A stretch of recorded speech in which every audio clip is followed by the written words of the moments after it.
Hello friends, एक बार फिर से मैं स्वागत करती हूँ आपका इस चैनल पे।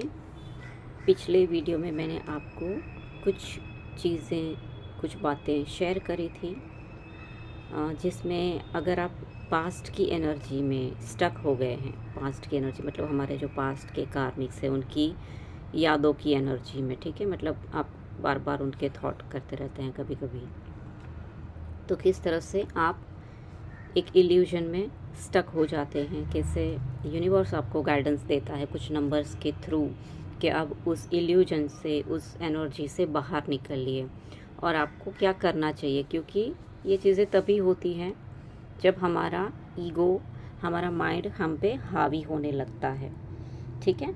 तो आपको अपने ईगो से बाहर निकल के अपने इंट्यूशन से कनेक्ट होना है, ठीक है। ये मैंने पिछले वीडियो में आपको बताया था। ये उस वीडियो का पार्ट बी में बना रही हूँ क्योंकि मुझे लग रहा है कि कुछ चीज़ें और है जो आपको जाननी ज़रूरी है, मुझे शेयर करनी चाहिए।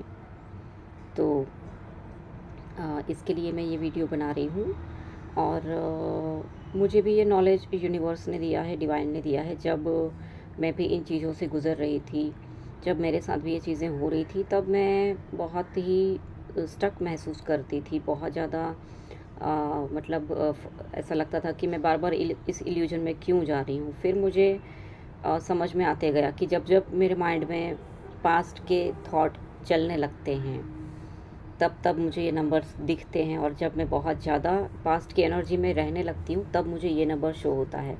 और उस वक्त मुझे ये बहुत फील होता था। मैं जैसे हम लोग नॉर्मली एंजल नंबर्स को डिकोड करने के लिए गूगल करते हैं, कहीं पे वीडियोस देखते हैं, तो मैंने 444 का मीनिंग बार बार यही देखा था कि लाइफ में स्टेबिलिटी आ रही है। लेकिन मुझे इस मीनिंग का मतलब इस नंबर का मीनिंग मेरे लिए कभी भी स्टेबिलिटी आया ही नहीं। और मैं हर बार सोचती थी कि यार ये नंबर दिख तो रहा है लेकिन स्टेबिलिटी तो नहीं है, लेकिन लाइफ में और तूफान मचा हुआ है, मतलब पीस नहीं है, कहीं से भी मैं बैलेंस फील नहीं कर रही हूँ, बहुत ही ज़्यादा स्टक फील कर रही हूँ अपनी जर्नी में। और कनेक्शन भी ऐसा लगता है कि जैसे यूनिवर्स से मेरा कनेक्शन भी पहले जैसा फील नहीं हो रहा है। क्यों? क्योंकि ये बाद में मुझे समझ में आया कि ये तो राहु का नंबर है, ये नंबर सही नहीं है।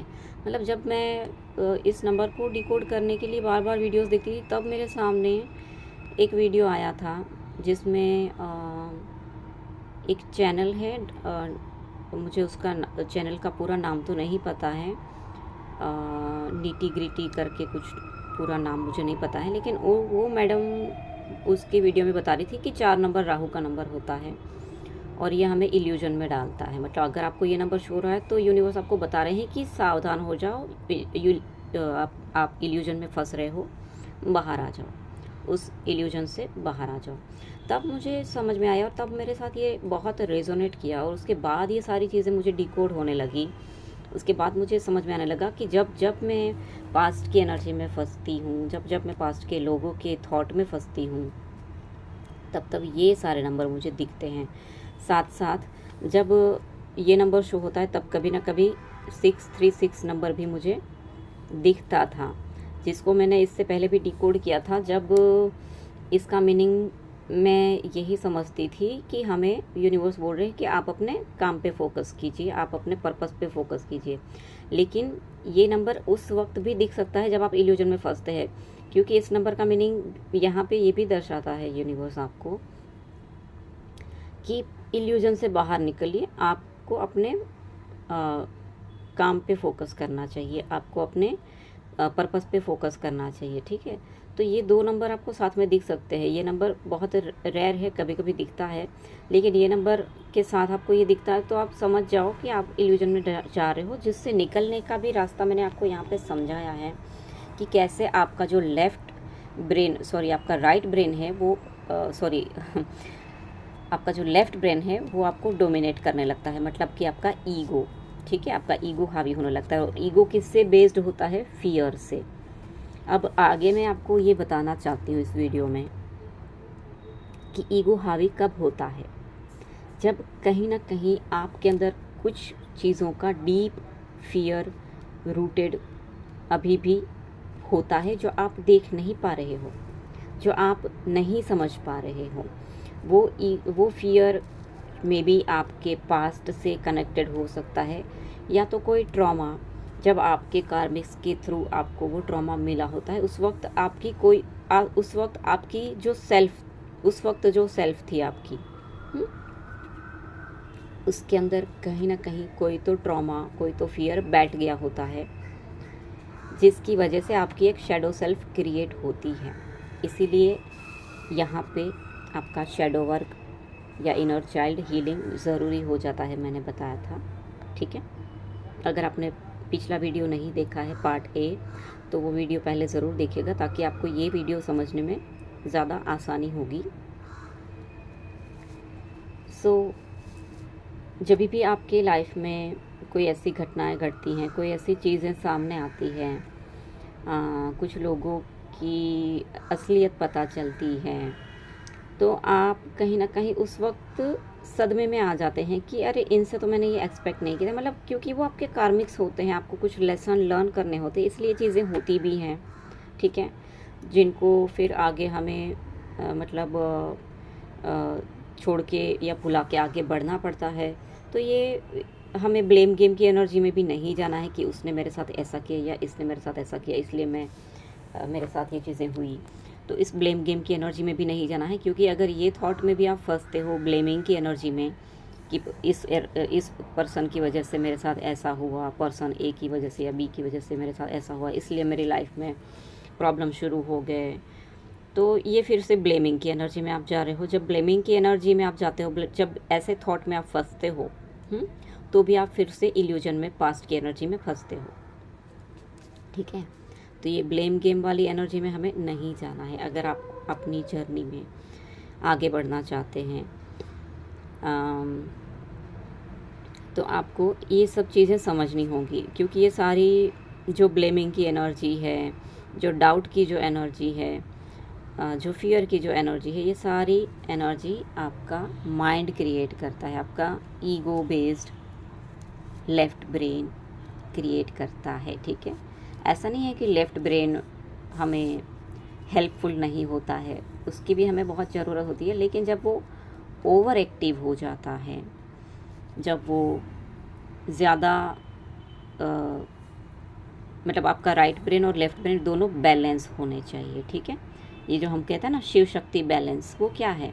वो आपका लेफ़्ट ब्रेन और राइट ब्रेन भी है शिव शक्ति। ठीक है, तो वो दोनों बैलेंस में होने चाहिए। लेकिन जब बैलेंस बिगड़ जाता है, लेफ़्ट ब्रेन डोमिनेटिंग हो जाता है, मतलब मैस्कुलाइन एनर्जी हावी होगी। मैस्कुलाइन एनर्जी फिर से आपको पता ही है कि जो डोमिनेट करती है, या जो बहुत ज़्यादा थोड़ा बहुत डाउट भी करती है, मतलब जल्दी से सरेंडर नहीं कर पाते हैं, राइट। तो ये लेफ़्ट ब्रेन जब आपका ओवर एक्टिव हो जाता है, डोमिनेट करने लगता है आपको, तो आपका माइंड आपके काबू में नहीं रहता है। मतलब आप चाहें कि मैं नेगेटिव थॉट ना करूं, फिर भी आपको नेगेटिव थॉट्स आते रहते हैं, आपका ओवर थिंकिंग कंटिन्यू चलते रहता है। अगर तब आपको समझ जाना है कि आपका लेफ़्ट ब्रेन ज़्यादा ओवर एक्टिव हो गया है। तो इसको बैलेंस कैसे करना है, राइट ब्रेन को एक्टिवेट कैसे करना है, ये सब मैंने आपको पहले बता दिया है कि ये सब प्रैक्टिस के थ्रू आप कर सकते हो। फिर बात आती है शैडो वर्क की। ठीक है, तो शैडो वर्क बहुत ज़्यादा ज़रूरी है, क्योंकि आपकी वो जो सेल्फ है, जो कहीं ना कहीं ट्रॉमा और फियर लेके बैठी है, अगर आप उस पे फोकस नहीं करते हैं, आप उसको हील नहीं करते हैं, जो कहीं ना कहीं आपके पास्ट में आपके साथ कुछ भी हुआ था, वो ट्रॉमा जो आपके अंदर, आपके सबकॉन्शियस में अभी भी बैठा है, लेकिन आप अभी भी उसको हील नहीं कर रहे। आप यही सोच रहे हैं कि मुझे ज़रूरत नहीं है, ये तो सिर्फ मुझे ये थॉट्स आ रहे हैं। ठीक है, तो भी आपका ये जो शैडो सेल्फ है, जो हीलिंग मांग रहा है, या जो इनर चाइल्ड है, या जो शैडो सेल्फ है, ठीक है, ये दोनों में से कोई भी हो सकता है। क्योंकि कभी कभी हमारे कुछ इनर चाइल्ड वुंड भी होते हैं जो हमारी शैडो को क्रिएट करते हैं, और कुछ हमारी शैडो सेल्फ उसके बाद की टीनेज या एडल्ट वाली एज में भी हमारे कुछ शैडोज़ क्रिएट होते हैं। तो ये सारी चीज़ें कनेक्टेड हैं। लेकिन जब भी आपकी शैडो सेल्फ आपसे हीलिंग मांगती है और आप उस पर फोकस नहीं करते, आप अपने पुराने ट्रॉमा को हील नहीं करते हैं, तब भी आपकी वही शैडो सेल्फ आपको ओवरपावर करने लगती है। ओवरपावर मतलब सेम चीज़ कि आप नेगेटिव थॉट्स नहीं करना चाहते हैं, आप पास्ट के बारे में नहीं सोचना चाहते हैं, फिर भी आपका माइंड आपको वही थॉट बार बार दिए जा रहा है। यहाँ पे भी आपको आपका ब्रेन, आपका सबकॉन्शियस सिग्नल दे रहा है कि भाई अपने आप को हील करो, क्योंकि ये जर्नी भी तो है। जो ट्रांसफॉर्मेशन की जर्नी है वो सेल्फ लव की भी जर्नी है। अगर आप सेल्फ लव करना शुरू नहीं करेंगे अपनी लाइफ में, तो आप अपनी लाइफ में उसी जगह पे स्टक रहेंगे।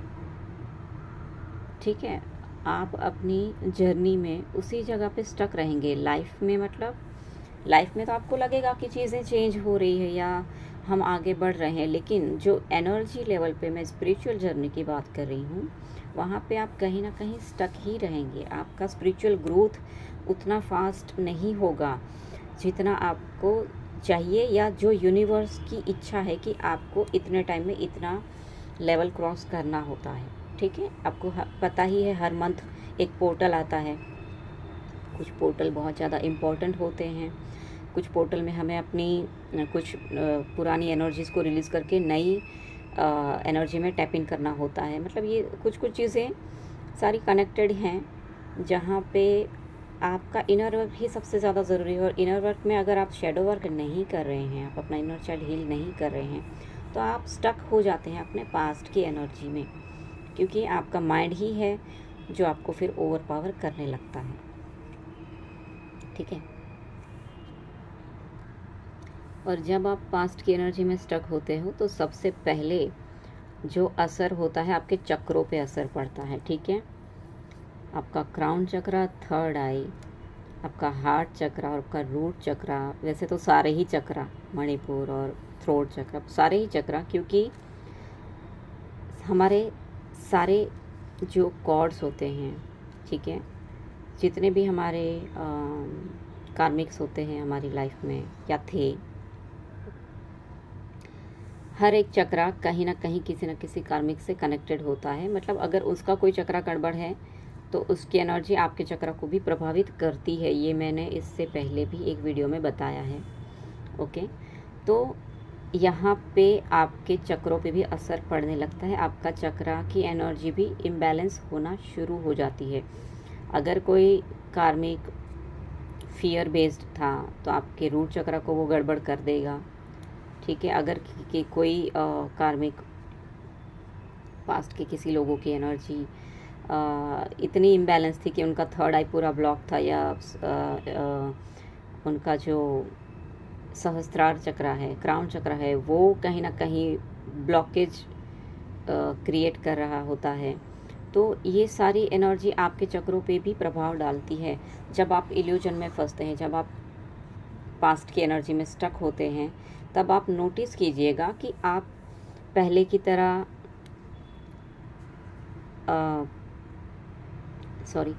आप पहले की तरह अपना इनर वर्क ठीक से नहीं कर पाते हैं। आप डीप मेडिटेशन में नहीं जा पाते हैं। आप वो एक्सपीरियंसेस नहीं कर पाते हैं जो स्पिरिचुअल एक्सपीरियंस पहले आपको मेडिटेशन में होते थे। ठीक है, आप यूनिवर्स से भी इतना गहरा कनेक्शन जो पहले फील करते थे वो अब नहीं कर पा रहे हैं। तो ये सारी चीज़ें आपको धीरे धीरे समझ में आएगी कि हाँ, ये मेरी जो एनर्जी है वो कहीं ना कहीं गड़बड़ हो रही है। तो वो आपको यही चेक करना है कि पहले तो आपको यूनिवर्स नंबर्स कौन से दिखा रहा है। अगर ये नंबर दिख रहे हैं, अगर ये एनर्जीज़ भी आप अपने चक्रों में फील करते हैं, अगर आपको लगता है कि आपके थॉट पे भी कुछ चीज़ें हैं जो आपको प्रभाव डाल रही है, आपके थॉट भी कुछ गड़बड़ हो रहे हैं, ठीक है, जो आपके अपने थॉट नहीं, आप वो समझने लगते हैं कि ये थॉट तो मेरे नहीं है, ये थॉट कहाँ से आ रहे हैं, तो आप तुरंत धीमे धीमे समझने लगते हैं कि भाई पास्ट की एनर्जी है, ये पास्ट के लोगों की एनर्जी से मैं कहीं ना कहीं कनेक्ट हो गई हूँ या हो गया हूँ, तो उससे बाहर निकलना ही पड़ेगा। सो उसके लिए आपको अपने माइंड पे और अपने ट्रॉमा पे, अपने शैडो पे काम करना होगा, अपने हीलिंग पे काम करना होगा। जैसे मैंने बताया था कि सेल्फ लव की भी जर्नी है, तो सेल्फ लव के बिना आप ग्रोथ नहीं कर सकते हैं, आप अपनी जर्नी कंप्लीट नहीं कर सकते हैं। तो सेल्फ लव, एक तो आपको सबको पता ही है कि खुद का ख्याल रखना, खुद की हेल्थ का ख्याल रखना, खुद के स्किन का या बाल का ख्याल रखना, मतलब आउटर हमारी जो बॉडी है उसकी केयर करना, अपने इमोशंस की केयर करना, ये सब भी सेल्फ लव में आता है। लेकिन जो आपका इनर चाइल्ड है, जो आपकी शैडो सेल्फ है, वो भी तो आपके ही खुद के पार्ट है ना, राइट।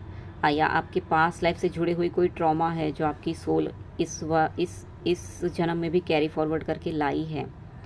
तो आपकी सोल को हील करना, आपके इनर चाइल्ड को, आपके शैडो सेल्फ को हील करना, ये भी सबसे बड़ा सेल्फ लव है। अगर आप उनको इग्नोर करते हैं तो आप सेल्फ लव नहीं कर रहे हैं, ठीक है। तो ये चीज़ें आपको जाननी ज़रूरी है, आपको समझनी ज़रूरी है। सो ये कुछ बातें थी फ्रेंड्स जो मुझे आपसे शेयर करनी थी। और अगर आपके साथ भी कोई ऐसी चीज़ें हो रही है, आप फिर से पास्ट के एनर्जी में अगर स्टक हो रहे हैं, तो आप चेक कीजिए कि आपकी कौन सी शैडो सेल्फ है, आपका कौन सा इनर चाइल्ड वुंड है जो आपसे हीलिंग मांग रहा है। क्यों आपका लेफ्ट ब्रेन इतना डोमिनेट कर रहा है आपको, ईगो इतना क्यों बड़ा हुआ है। ईगो का मतलब हम घमंड से नहीं करते हैं, ईगो का मतलब फियर बेस्ड एनर्जी ही होता है, क्योंकि इस वर्ल्ड में दो ही एनर्जीज एग्जिस्ट करती हैं, एक तो फियर और दूसरा है लव, ठीक है।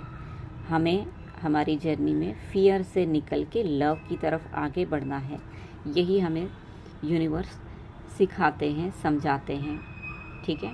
तो बस यही चीज़ें आपको समझनी है और अपने पे काम करना शुरू करना होता है कि जितने भी आपके अंदर फियर है जो सोसाइटी ने डाले हैं या पास्ट लाइफ से आप कैरी फॉरवर्ड करके आए हैं या कहीं से भी आपको कुछ भी वुंड मिले हैं, बस उसको हील करना है और अपने आप को अनकंडीशनल लव की एनर्जी में लाना है। तो यही आपका मेन तो पर्पस होता है कि आप पहले तो खुद को हील करें, अपने सेल्फ लव में पूरी तरीके से आएँ, तब यूनिवर्स अपने आप आपके डिवाइन काउंटर पार्ट से भी आपको मिला देते हैं, आपका परमानेंट यूनियन भी हो जाता है, ठीक है। और आप अपनी जर्नी सक्सेसफुली अचीव कर लेते हैं। आपके जो भी लाइफ में आपको लाइफ में जो भी यूनिवर्स ने काम दिया है, आप वो इजीली फिर करने लगते हैं, आप सक्सेस हो जाते हैं अपनी लाइफ में, अपनी जर्नी में, ठीक है फ्रेंड्स। तो यही मुझे शेयर करना था इस वीडियो में। थैंक यू सो मच इस वीडियो को देखने के लिए। अगर ये वीडियो आपको हेल्पफुल हुआ है तो ज़रूर इस वीडियो को लाइक कीजिएगा, कमेंट कीजिएगा, और अगर किसी को ज़रूरत है तो उसको भी ये वीडियो ज़रूर शेयर कीजिएगा, ठीक है। अपना ख्याल रखें, खुश रहें, और मिलती हूँ मैं अगले वीडियो में। तब तक के लिए ओम नमः शिवाय।